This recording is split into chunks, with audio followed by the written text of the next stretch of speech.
जैसा नाइपर का काउंसलिंग ख़त्म हो चुका है, बहुत सारे को सीट्स नहीं मिला होगा, राइट। तो जीपेट का भी रिजल्ट निकल चुके हैं, तो वो लोग सोच रहे हैं कि अभी एडमिशन ले तो कहाँ ले, क्योंकि जीपेट का जो स्टाइफेंड है वो मिलेगा कि नहीं उसका श्योरिटी है नहीं। पीसीआई बोल रहे हैं कि पीसीआई देने वाला है, पर कब देने वाला है उसका भी अभी कंफर्मेशन आए नहीं है। अगर दे भी दे तो अभी भी 6-7 महीने का टाइम लगने वाला है, राइट। तो स्टूडेंट को ये लग रहा था कि अगर आईआईटी या नाइपर हो जाए तो स्टाइफेंड मिलना कंफर्म है, क्योंकि उसका stipend direct ministry of chemical and fertilizer से आता है। तो अभी ऐसा कोई यूनिवर्सिटी जिसमें बहुत नॉमिनल फीस है, तो ऐसा यूनिवर्सिटी का नाम मैं आज बताने जा रहा हूँ, जिसमें एडमिशन ओपन हो चुका है। तो 10,000 रुपये में तुमको पूरा एम.फार्म कंप्लीट हो जाएगा। तो यस, बहुत लोग गेस कर चुका होगा कि मैं किस यूनिवर्सिटी की बात कर रहा हूँ। यस, मैं जादवपुर यूनिवर्सिटी की बात कर रहा हूँ। तो जादवपुर यूनिवर्सिटी आप सबको पता ही है, ये इंजीनियरिंग में टॉप आईआईटी को टक्कर देता है। और फार्मेसी में नाइपर के साथ इसको कंपैरिजन नहीं कर सकते, नाइपर नाइपर जैसा इतना अच्छा नहीं है, पर टॉप 20 में आता है इंडिया में। तो जादवपुर यूनिवर्सिटी ऐसा करके सर्च कर लेना, Jadavpur University M pharm admission, M pharm admission. तो ये जो वेबसाइट है Jadavpur University M pharm admission, इसमें क्लिक कर लेता हूँ। इसमें आप देख पा रहे हो कि all interested candidates are asked to read and follow the admission information brochure properly। तो फॉर एप्लीकेशन फीस पेमेंट, पहले मैं ये बता दूं कि जो पेमेंट लिंक है वो 22 यानी कि 22 जुलाई से 30 जुलाई तक अवेलेबल है 5 बजे तक। और इधर अप्लाई कैसे करना है ये थोड़ा अलग है। इसमें ना तो पूरा ऑनलाइन है ना तो पूरा ऑफलाइन है। मतलब ऑनलाइन क्या होता है, ऑनलाइन होता है तो पूरा फॉर्म फिल करना पड़ता है और पेमेंट भी करना पड़ता है, राइट। और ऑफलाइन होता है तो तुमको सब कुछ कैंपस में जाके करना पड़ता है। इधर क्या है, इधर बस ये जो टाइम दिया गया है 30 जुलाई, इसके अंदर तुमको बस पेमेंट कर देना है। और इधर जो फॉर्म होगा, इधर जो फॉर्म वो मैं दिखाने वाला हूँ। पहले ये दिखा देता हूँ कि फीस कैसे पेमेंट करना है। तो ये क्लिक हेयर किए, ठीक है, देख लियो ना, इधर क्लिक हेयर करोगे तो ये ओपन हो गया। तो अभी इधर पेमेंट कैटेगरी में एप्लीकेशन फी फॉर एम.फार्म एडमिशन ये सिलेक्ट करना। तो इसके बाद नेम ऑफ कैंडिडेट आ जाएगा, आधार कार्ड, ईमेल आईडी, ठीक है, mobile number, gender, date of birth, ये सब कुछ डाल देना। रिजर्वेशन कैटेगरी, इसमें मैं एक बात बता दूं, ये जो देख रहे हो ना रिजर्वेशन कैटेगरी, इधर जादवपुर यूनिवर्सिटी में वेस्ट बंगाल कैंडिडेट्स के लिए 60% रिजर्वेशन है, और बाकी अदर स्टेट कैंडिडेट के लिए 40%, मतलब 60% रिजर्वेशन बंगाल कैंडिडेट के लिए है। तो अगर कोई स्टूडेंट ओबीसी है और वो बंगाल से बिलोंग करता है तो उसको रिजर्वेशन मिलता है। But if you are from Maharashtra और दिल्ली, तमिलनाडु, और you comes under OBC or SC/ST, then you will be considered as general category। Okay, तो फिजिकल डिसेबल्ड जो है अगर आप हो तो इसमें नो यस कर देना। उसके बाद जीपेट एनटीए स्कोर, हालांकि इसमें जीपेट एनटीए स्कोर तो है नहीं, एनबीएमएस है, तो अब तक ये अपग्रेड हुआ नहीं है वेबसाइट में। तो जीपेट का जो स्कोर है वो डाल देना। उसके बाद B pharm final percentage mark डाल देना। स्टेट इशूइंग रिजर्वेशन कैटेगरी, जो आपके जो स्टेट है वो रिजर्वेशन कौन सी कैटेगरी वो डाल देना है, पर एज ए जनरल कैटेगरी मतलब आपको कंसिडर किया जाता है। Application fee 500 rupees. फिर पेमेंट आपको करना होगा। ये जो फॉर्म है ना, ये ध्यान से ये करना, क्या बोलते हैं, अपलोड करना, क्योंकि ये पेमेंट जो कॉपी मिलने वाला है इसको प्रिंट आउट करके ये इधर आप देख पा रहे हो, एंटर पेमेंट डिटेल्स, फिर वेरीफाई होगा, फिर कंप्लीट पेमेंट करना कंप्लीट, जैसा IIT BHU में भी सिमिलर है पेमेंट करना, राइट, जैसा किए थे उधर पे भी 500 रुपीज़ SBI के थ्रू जैसा पेमेंट किए थे। फिर प्रिंट रिसिट आपको लेके जाना पड़ा था, राइट, तो वैसा है ये जो डिटेल्स है उसके साथ 500 रुपीज़ आप पेमेंट कर दियो तो उसका जो प्रूफ है तो वो आपको मिल जाएगा। और उसमें साथ आपका नेम सब कुछ इधर ही रहेगा, birth date, email ID, phone number, right. तो ये फॉर्म ध्यान से अपलोड करना, फिल करना, फिर प्रिंट रिसिट करके इसको आपको लेके जाना है। तो ये जो प्रोसेस है ना, यही बस 30 जुलाई के पहले आपको करना है। इसका मतलब हो गया कि आप अप्लाई कर दियो। आप बोलोगे जो ऑनलाइन एप्लीकेशन फॉर्म है वो कहाँ है, वो मैं दिखाता हूँ कहाँ है। तो ये जब आप कर दोगे पेमेंट, तब इधर जाना, पेमेंट हो जाने के बाद फिर इधर से मैं आ जाता हूँ फिर से, फिर इधर देखना application form for M form admission, देख पा रहे हो ये, तो ये आपको ओपन करना होगा। तो application form for M form admission, तो ये देख रहे हो ना, इधर ये है फॉर्म, इसको आपको हैंड रिटन आप फिल कर सकते हो, क्योंकि इधर ये PDF है, तो ये प्रिंट आउट निकल लेना और हैंड रिटन आप घर पे बैठ के फिल कर लेना। उसके बाद आपको बुलाया जाएगा कैंपस में, तो ये जो प्रिंट रिसिट है पेमेंट का और ये फॉर्म जो आप फिल करोगे वो दोनों लेके जाना है। तो इसलिए मैं बोला ये ऑनलाइन ऑफलाइन के बीच में है, ऐसा कि ये फॉर्म तो आपको ऑनलाइन, सॉरी, ये जो फॉर्म है आपको ऑफलाइन फिल करना है। तो इधर क्या है फिल करना है, फॉर्म ID जो है, ये जो लिखा हुआ है ना, to be filled by office only, तो ये ऑफिस द्वारा फिल किया जाएगा, तुमको कुछ नहीं करना है। Fill in the form in block capitals, capital letter में आपको फिल करना है। Aadhaar number, mobile number, email ID, SBI collect, reference number, उधर जो रेफरेंस नंबर मिलने वाला है पेमेंट के बाद वो इधर आपको डालना होगा। फिर पेस्ट रिसेंट फोटोग्राफ, ठीक है, आपका जो फोटो है पासपोर्ट साइज, ये 35 mm क्रॉस 45 mm ये साइज का फोटोग्राफ पेस्ट करना इधर। उसके बाद ये तो बोलने का कुछ ज़रूरत है नहीं, blood group, gender, salutation, first name, ठीक है, रिजर्वेशन कैटेगरी, तो ये सब डालना, और फादर्स नेम, मदर्स नेम, सब कुछ, स्टेट ऑफ रेजिडेंस। फिर ये पूरा फॉर्म फिल करना, जिधर लिखा हुआ ऑफिस वो छोड़ देना, ऑफिस के द्वारा फिल किया जाएगा वो। फिर डिटेल ऑफ एकेडमिक क्वालिफिकेशन मैं थोड़ा बता दूँ, तो डिटेल्स ऑफ एकेडमिक क्वालिफिकेशन, तो ये क्लास 10 स्टेटस पास्ट, अगर क्लास 12 हो तो पास्ट होगा तो पास्ट, अगर आप डिप्लोमा किए हो तो नॉट एप्लीकेबल होगा, अगर डिप्लोमा इन इंजीनियरिंग किए हो, राइट, ऐसा।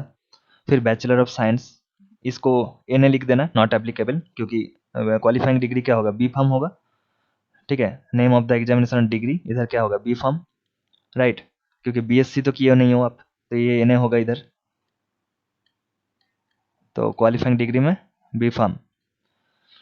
और नेम ऑफ स्कूल और इंस्टीट्यूट, आपका B.Pharm का जो इंस्टीट्यूट है उसका नाम। फिर class 10 class 12 name of board of the university, name of the board और यूनिवर्सिटी, ईयर ऑफ पासिंग, ठीक है, B.Pharm का पासिंग ईयर, ये सब कुछ आपको डालना पड़ेगा। फिर डिवीज़न क्लास, इधर आप देख लेना कि आपका B.Pharm जो है ना, डिवीज़न और क्लास, तो ये क्या डिवीज़न आपने अपने हिसाब से डिवीज़न होता है, कितना परसेंटेज मिला है उस हिसाब से क्या डिवीज़न मिला है आपको, तो वो देखना, परसेंटेज क्या मिला है वो इधर ये परसेंटेज लिखना, ठीक है। ये CGPA SGPA का बात नहीं हो रहा है, परसेंटेज मार्क्स ऑब्टेन्ड। और ये हो गया तुम्हारा सब कुछ, academic details of qualifying degree, तो इधर में भी परसेंटेज आपको देना होगा, फर्स्ट ईयर में कितना परसेंटेज, सेकेंड ईयर में कितना, थर्ड ईयर कितना, फोर्थ ईयर कितना। B.Pharm में तो फिफ्थ ईयर होता नहीं है, तो ये नॉट एप्लीकेबल है। तो do you have registration number of Jadavpur university, अगर आप B.Pharm किए हो जादवपुर से तो उसका एक रजिस्ट्रेशन नंबर मिलता है। So the students who are applying, if they have completed or if they are done B.Pharm from Jadavpur University, they have their own registration number, they can put it here. अगर if you are not from Jadavpur University तो ये छोड़ देना, इसका कुछ ज़रूरत है नहीं। फिर डिक्लेरेशन जैसा होता है, फिर इधर सिग्नेचर ऑफ एप्लीकेंट, अपना सिग्नेचर, फिर डेट दे देना। तो ये है फिल कैसे करना होता है। उसके बाद list of documents to be submitted, self attested photocopy. जो फोटोकॉपी होगा ना उसमें सेल्फ अटेस्टेड करना, अपना सिग्नेचर होता है, ठीक है। तो आधार कार्ड ऑफ द एप्लीकेंट, क्या क्या आपको ज़रूरत है। आधार कार्ड लेके जाना होगा, मतलब ये जो फॉर्म मैं ऊपर बोला हूँ, ये जो ऊपर ये सब फिल करोगे राइट, ये कभी भी करो चलेगा, क्योंकि ये तो आपको कैंपस में लेके जाना है। और जो पेमेंट है वो 30 जुलाई के पहले वो पेमेंट आपको करना होगा। तो ये आप प्रिंट आउट निकाल लेना, फिर फिल कर लेना कभी भी कैंपस में जाने के पहले। ये आपको फील्ड फॉर्म लेके जाना है। तो क्या क्या लेके जाना होगा वो बता दूँ थोड़ा कैंपस में। तो आधार कार्ड, ठीक है, for foreign citizens, passport of the applicant, birth certificate. तो आप इसमें क्लास 10th का सर्टिफिकेट लेके जा सकते हो जिसमें बर्थ डेट लिखा होगा आपका, या फिर बर्थ सर्टिफिकेट लेके जा सकते हो, या फिर एडमिट कार्ड, किसी किसी का एडमिट कार्ड में भी लिखा होता है, जैसा वेस्ट बंगाल जो बोर्ड है, ठीक है, सेकेंडरी हायर सेकेंडरी एजुकेशन या सेकेंडरी एजुकेशन, तो उसमें एडमिट कार्ड में लिखा होता है, ठीक है। और सर्टिफिकेट ऑफ द सेकेंडरी और इक्विवेलेंट एग्जामिनेशन, सेकेंडरी एग्जामिनेशन के लेके जाना, ठीक है, हायर सेकेंडरी का नहीं। और passport as proof of date of birth, इसमें बता दूं आधार कार्ड नहीं चलता है, Aadhaar card will not be considered as proof of date of birth. फिर वैलिड SC ST OBC, आपको जो जो रिजर्वेशन के अंडर आते हो वो रिजर्वेशन क्या है उसका वैलिड सर्टिफिकेट लेके जाना है। फिर मार्कशीट, और इधर भी जैसा है EWS certificate must be issued on और आफ्टर 1 अप्रैल 2024, ठीक है। और जो OBC NCL है ये 22 जुलाई 2023 के बाद, ठीक है, क्योंकि 22 जुलाई 2024 ये फॉर्म चालू हो रहा है राइट, ये जादवपुर का जो एप्लीकेशन फॉर्म, तो 1 साल, क्योंकि 1 साल वैलिड रहता है, तो लास्ट ईयर 22 जुलाई के बाद OBC NCL जो भी होगा चलेगा। ये नाइपर जैसा नहीं है कि नाइपर में जैसा बोला गया था OBC NCL तुमको 1 अप्रैल के बाद ही चाहिए, जैसा EWS के इधर लिखा हुआ है। तो मार्कशीट ऑफ सेकेंडरी और इक्विवेलेंट एग्जामिनेशन, मार्कशीट चाहिए सेकेंडरी एग्जामिनेशन, और मार्कशीट ऑफ हायर सेकेंडरी और इक्विवेलेंट एग्जामिनेशन। अगर आप डिप्लोमा किए तो उसका मार्कशीट, अगर आप हायर सेकेंडरी किए हो तो उसके मार्कशीट। फिर बीएससी का तो नहीं है, तो क्योंकि students who are applying for M.Pharm obviously they have background of B.Pharm, तो B.Pharm का मार्कशीट, ऑल मार्कशीट्स, ठीक है। मार्कशीट ऑफ ऑल सेमिस्टर्स और annual examinations of the qualifying degree examination, तो सारे सेमिस्टर का जो मार्कशीट है वो लेके जाना होगा। तो अगर आपको नहीं है तो mandatorily up to the pre final year from the first year of study, तो 7 सेमिस्टर तक भी लेके जा सकते हो अगर आपका 8 सेमिस्टर का मार्कशीट अब तक आए नहीं है तो। GPAT score card, GPAT score card आपको चाहिए। In case of final result, इधर लिखा हुआ है of both semester of the final year of the qualifying degrees examination due a certificate from the head of the institution and controller of examinations of the university stating that the candidate has appeared in the final examination in 2024 and his or her result of the final examination is yet to be published। तो ये आपको कोई head of the institution जो है या फिर controller of the examination of your university, वहाँ से आपको एक दिखाना होगा कि मेरा फाइनल एग्जाम जो है वो हो चुका है, रिजल्ट आना बाकी है, या फिर तुम अभी फाइनल ईयर में हो, ऐसा दिखाना पड़ेगा। तो ऐसा एक सर्टिफिकेट वहाँ से लेके आना है जो ये प्रूव करेगा कि अभी 8 सेमिस्टर का रिजल्ट आना बाकी है, तो मैं बाद में सबमिट कर दूंगा जब आ जाएगा। 11 in case of sponsored candidates, ये तुम्हारे लिए नहीं है, जो स्पॉन्सर्ड कैंडिडेट है उसके लिए। तो स्पॉन्सर्ड कैंडिडेट जो है उसको एक एग्जाम भी लिया जाएगा बाय JU, जादवपुर यूनिवर्सिटी। तो ये था सारे डॉक्यूमेंट्स जो आपको लेके जाना है कैंपस में, और ये है फॉर ऑफिस यूज ओनली, तो इसमें आपको कुछ करने की ज़रूरत नहीं है, पर प्रिंट पूरा कराना। ऐसा नहीं कि ये वाला जो है ना फॉर ऑफिस यूज इसको छोड़ दियो, ऐसा नहीं है, पूरा प्रिंट करके लेके जाना है। जो फिल करना है वो फिल करना है, जो जगह छोड़ना है उसको छोड़ देना। और इसके साथ पेमेंट रिसिट दोनों एक साथ लेके जाना। फिर मैं और कुछ बातें बता दूं, इसमें गाइडलाइन फॉर एमफार्म एडमिशन जो है ये देख लेना। इसमें सारे लिखा हुआ है, जैसा मैं बोला हूँ पूरा वीडियो में वही लिखा हुआ है। पेमेंट कैसे करना है, फिर एप्लीकेशन फॉर्म को फिल करना है, स्टेप 2।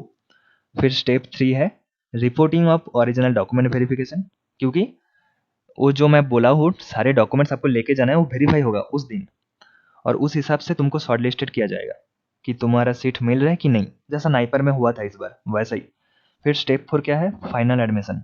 अगर तुम सिलेक्ट हो जाते हो तो लिस्ट निकलेगा और तुमको कब से कब तक रहना है, क्योंकि जो आउटसाइड कैंडिडेट है उसको कब आना है, कब टिकट निकलना है, राइट।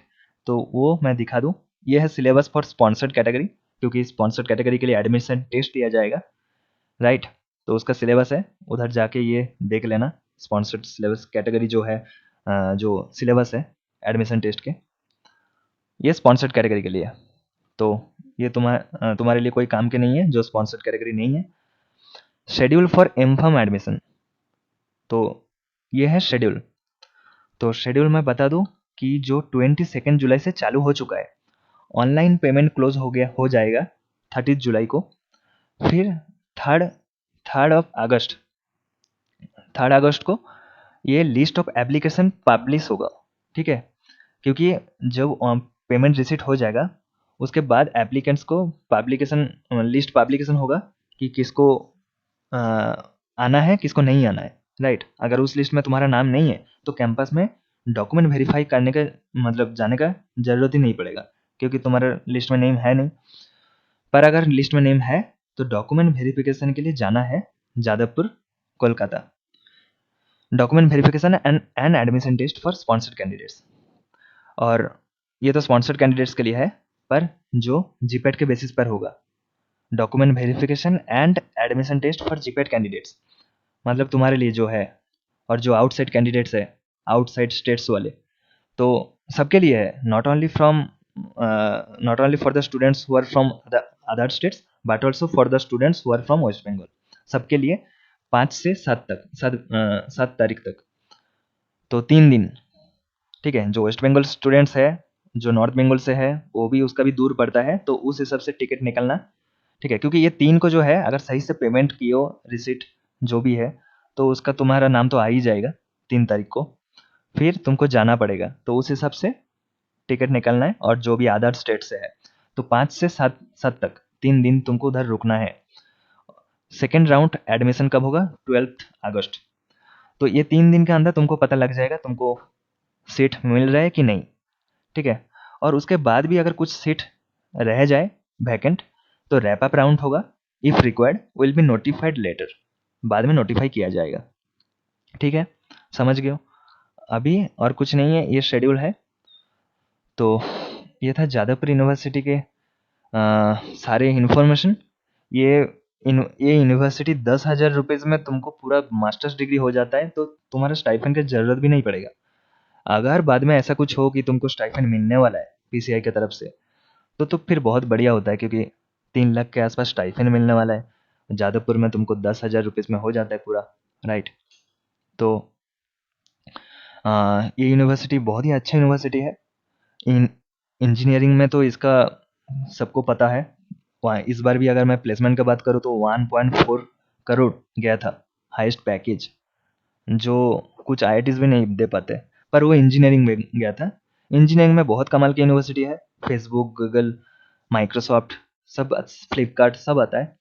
और फार्मेसी में भी बहुत अच्छा है, पर क्या बोलते हैं, रिसर्च के मामले में बहुत अच्छा है। प्लेसमेंट उतना अच्छा है नहीं जितना नाइपर में है। सेम सिनेरियो हमको आईआईटी बीएचयू के साथ भी देखने को मिलता है। नॉन कोर में बहुत अच्छे प्लेसमेंट होते हैं, ठीक है। तो नॉन कोर में बहुत अच्छा अपॉर्चुनिटीज में तुमको प्लेसमेंट में मिलता है। तो ये था जादवपुर यूनिवर्सिटी के में। तो देखो तुम्हारा बहुत अच्छा एक बैकअप होने वाला है अगर तुमको नाइपर में सीट नहीं मिला है। और बहुत सारे अच्छे अच्छे यूनिवर्सिटीज़ में एडमिशन ख़त्म भी हो चुका है। तो this can be a good backup plan for you those who did not get seat for NIPER. तो this is all about for today. I will see you in the next time with another video. तब तक take care, bye bye.